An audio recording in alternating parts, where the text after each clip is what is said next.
Anytime they tell you to pick better men, tell them about this man. And a team of producers couldn't vet. I mean, look at this. I swear to God. How does a team of producers not know how to vet? I swear. I'll get into that in a second. Just, I was single and on the dating apps for quite a while. And I had to learn the hard way, like every woman I know, that men are liars. They lie. They either outright lie, like The Bachelor. They lie through omission. They just conveniently don't tell you they have a whole other family, or that they're sending you messages right next to their wife and their sleeping children in the room next door. But if The Bachelor can't even vet, how do they expect us to do this? One of the reasons why I almost quit the dating apps, which by the way, that's where I met my husband. A lot of y'all are like, where'd you meet him? Dating apps. Yeah, I know. It's hard to believe.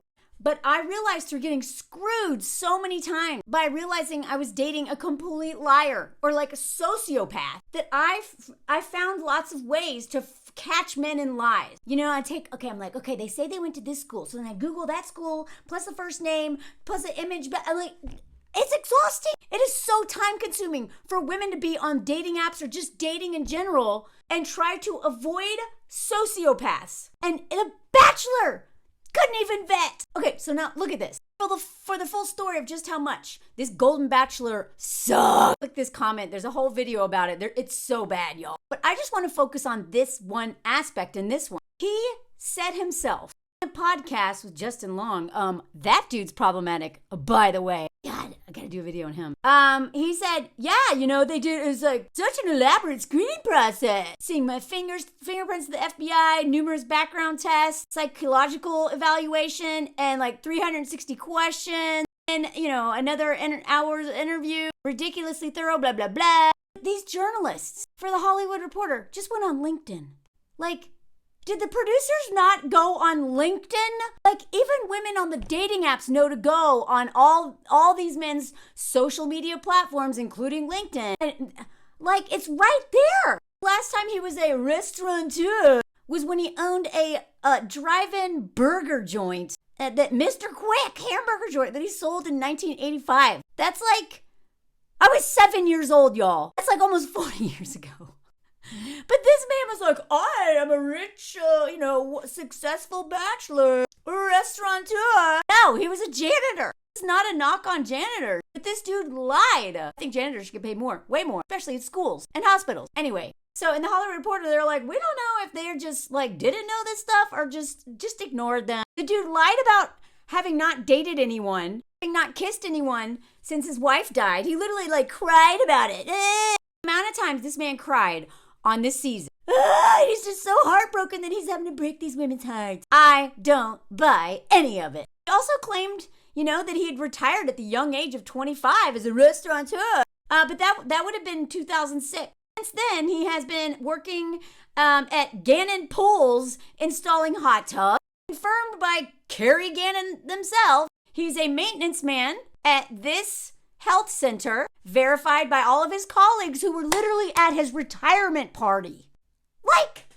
There's a paper trail. And that lake house he keeps talking about where he was going to just retire with the love of his life. Had other women living there. The people interviewed for this article are like, look, I'm just flabbergasted, says one of them. And that line where he hadn't been kissed in 6 years. The lady who was literally at this football game with Gary and his girlfriend was like, what? I understand that there was a lot of contestants in this show, and maybe they can't go visit all of them and their families and interview everybody, but this is the star.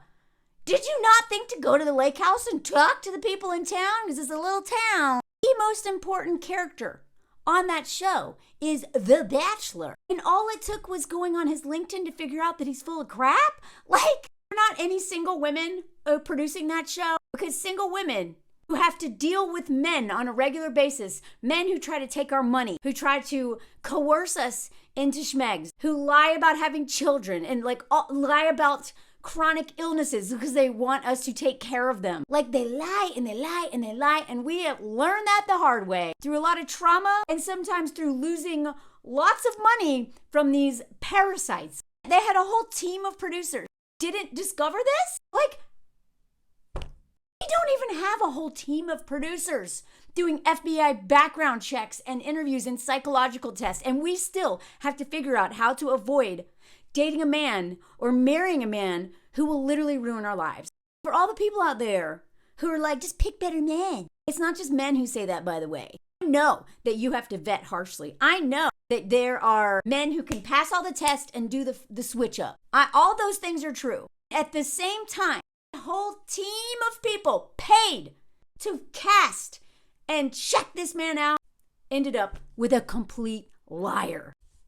Okay? So can y'all just leave single women alone? And starting to realize that one bad decision can ruin our lives or end our lives, because dating men is the most dangerous thing a woman can do other than literally give birth. So shut up and leave single women alone.